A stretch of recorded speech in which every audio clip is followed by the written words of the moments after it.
find out which one she did. Okay, cool. So you write a blog. Tell me about writing a quilt blog, because I tried for like 30 seconds and it didn't go very well.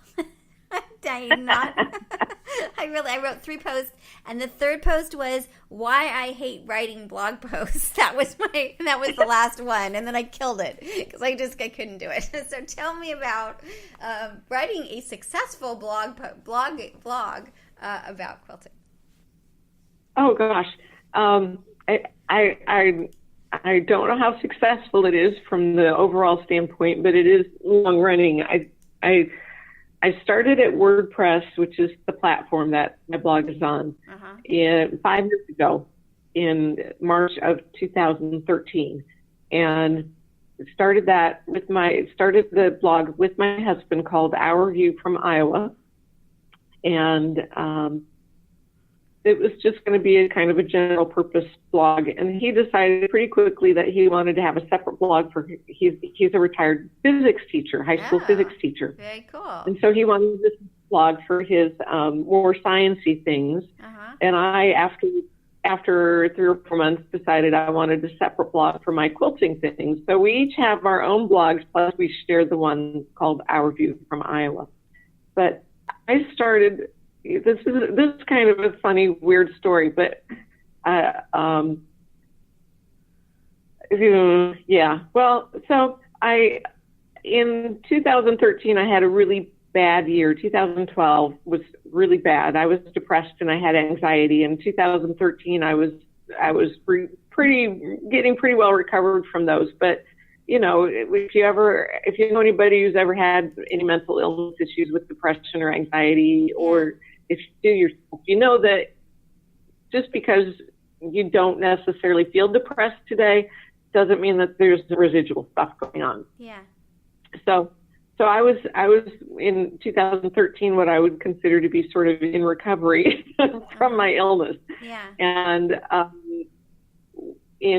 late in the year, for some reason, I thought, I'm really good at medallion quilts and I should write a book about them. And I looked around and there didn't seem to be a lot of books about medallion quilts, which there still aren't. And so I thought, okay, well, I should write a book about medallion quilts. So you can see that my rational thinking wasn't completely all up to speed yet. You know, I still was being a little bit working on things. And so then I thought, almost literally my next thought was, but I should have a blog so that I can write just only about quilting so that I can get ready to write this book. Yeah. And maybe it's the same approach that you're working on with the quilting world, with you're going to be doing this research. And I looked at the blog as a way to do research and also, you know, to try to write things to get ready for this mythical book I was going to write. Right. And so that's actually how that started. That sounds about right. Great. So it's kind of an odd story, and it you know, I'm not going to ask you to delete that part of the interview because it just is the way things were. Yeah.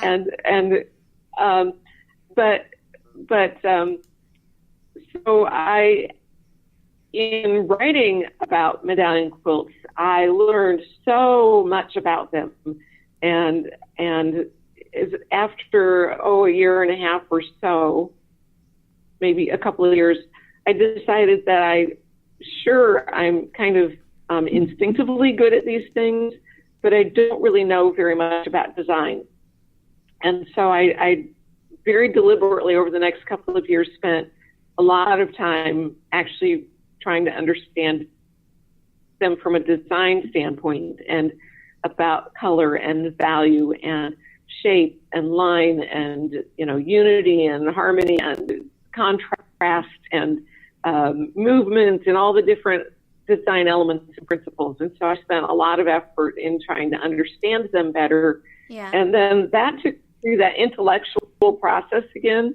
So I was working from a more instinctive process, and then I went through the intellectual, and now I'm kind of reintegrating with, now that I have the intellectual background for it, now it's becoming a lot more instinctive kind of a thing for me again. So that's really cool. It's been kind of an journey through the blog.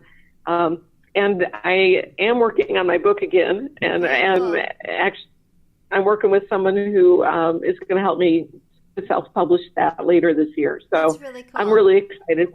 That's really great. But now I'm actually ready to do that. Yeah. Now that I'm 5 years later, I'm actually ready to do that. Well, and I mean, it really takes time. Projects, if you're going to do it right, they take time. I mean, sometimes they're projects that go really fast. That's great. But from my experience, it doesn't happen very often. So it feels like you really do have to, like what you're doing of immersing in the experiential side and then the intellectual side and going back and forth, seems like such a great way to strategize about, and it shows in the work because you see both the creativity and sort of the history and all of that. It's really, your work is really, really cool. I really like it. Thank you. Yeah, you can see that it matters. There's care, there's creativity. Now, you also think that people should not be burdened by just following patterns or following a historical quilt, or that they should feel more comfortable to be creative. I think that's one of the things we were going to chat about. Tell me more about your philosophy. Well, I think that mostly it's just driven by my own sense of developing my own style. That makes me feel just really good about what I'm doing and happy and productive. And I already said that I spent 2012 depressed. Yeah. And really felt like all of my personal power was pretty well drained from me with that process and that illness. And so the creativity and figuring things out, which is to me much of what being creative is figuring it out of what do I want it to look like, and then how do I get it to look like that? Yeah. That creativity is really, gosh, when you're successful, that's huge. Yeah. And for me, I feel like the success is not even in did it turn out well. The success is in, wow, what did I learn there? Yeah. And so everybody can get that. It doesn't have to look great when you're done with it. If you got stuff out of that process, then that's a successful process. Yeah. And so for me, I want everybody to feel that way. And that's why I would like everybody to just you don't need to let go of the toe line. Yeah. But but you don't necessarily need the full harness either. You can go ahead and do some of this yourself. And did you find, like we were talking, that you've been quilting for 14 years. For those that are just starting out, like what would you say to them in terms of how you progressed as a quilter? Like, I know that there's a lot of people out there that get stressed and frustrated or worried that they're not good enough. What would you say, because that kind of goes with the conversation, sort of where we are in the conversation. What would you say to them about their own sort of personal happiness, I guess, or like self-doubt or self-punishing? Like I feel that way sometimes, but I think there's a lot of people out there that feel like, oh, I'm not good enough, Well, I guess the big question you should ask yourself is good enough for what? Yeah. So are you good enough to allow yourself the time to enjoy just to yourself, to spend the time for yourself doing anything, whether it's painting or meditation or quilting or whatever it might be? Are you good enough for that? Yeah. And if you can say yes, then everything you do within that context is going to be good enough. Yeah, I agree. I totally agree. It's funny how healing, I don't know if you feel this way, but I feel like when I'm quilting, it's a bit healing, whether it's like I've had a bad day or even if I have a headache. I remember when we lost a baby and I just threw myself into quilting for 4 months. It was just like this, like something about, as you said, that creative process, the intellectual, it's like you can't think about your problems as much or your headache, it feels physically like it's changing your body when you're, at least for me, when I'm quilting. It's healing. I agree. You know, there's a healing element to it, which I find remarkable.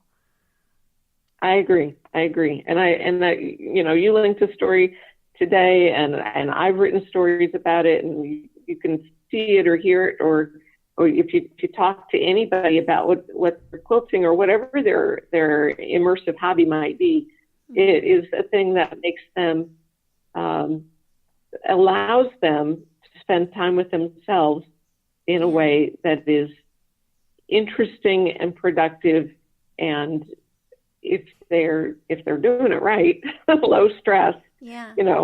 It should be for some level of pleasure and not to create stress. I agree. So, I totally agree. And there's something about even the physical, like, so you can, like, I don't know, I spend a lot of time on the computer, right? Because that's my job. Who doesn't, right? Our jobs are all that. But I feel like it makes me get up, and we have a kitten who follows me around and sort of does. It's almost like he's quilting too, right? So you have to iron, and you have to sew, and you have to cut, and you have to step back and look at things. And the physicalness of it, I find really refreshing too. That it isn't just sitting. Like, people think about quilting as just sitting, and there's just so much moving. Oh my God! That I also think is super healing. It's perfect for, people, as you just said, people think that it's this really passive, physically not active kind of occupation. And I work really hard to stay in good shape. And one of the reasons is because I want to be able to keep quilting. Yeah. And to me, it's a really physical hobby, and treat your body nicely so that you can keep doing it. It's interesting, isn't it? Yeah. Yeah. I often quilt at night, like late at night after way too long of a day. So my quilting isn't pretty. I'm okay with that. I'm like, it doesn't have to be pretty. But I also really do find, like, all the stress of the day goes away. I mean, sometimes it doesn't. Sometimes it makes it worse because everything goes terribly wrong and all I do is rip things out. But most of the time I feel like the world goes away. Do you feel that way? Like, the world goes away when I quilt. Like, that's the part that just want to quilt is like, I want to be immersed in this world and not think about anything else but my beautiful fabric in front of me and the hum of the sewing machine. And, it's just really amazing. And one of the things about ripping out stitches is nobody likes to do that, but it's just one more part of it. Yeah. And, I like all the other parts, at least to some extent, and so I don't really mind if I've made borders for medallion quilts that when I put them on, they're just completely wrong, and so, well, that's fun. I'm going to have 4 sides at 60 inches a side to unstitch. Nobody loves doing that, but then I've done it. I'm like, wow, that's so much better now. It was worth that little bit of effort to do that. And maybe that's a better way to think about it, as like, it doesn't let it's wrong. It's just part of the process. That ripping out is just part of it. Exactly. It's just great. Part of the process.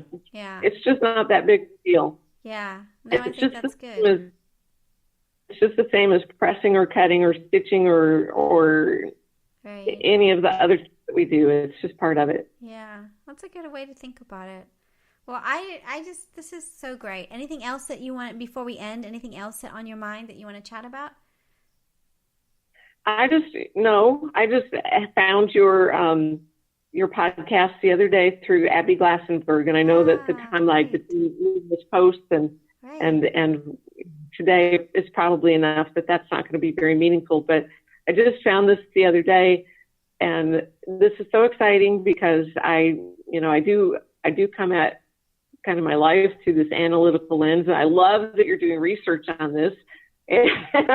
I've written about, copyright and doing the right thing. And so that's an aspect of it that I'm excited about. And very cool. I would love it if people understood kind of that for the most part, doing the right thing is mostly a matter of doing the right thing. Yeah. And just, be fair, don't hurt other people. And Now, with your stuff, what's interesting about your stuff is you are using public domain blocks to create new work.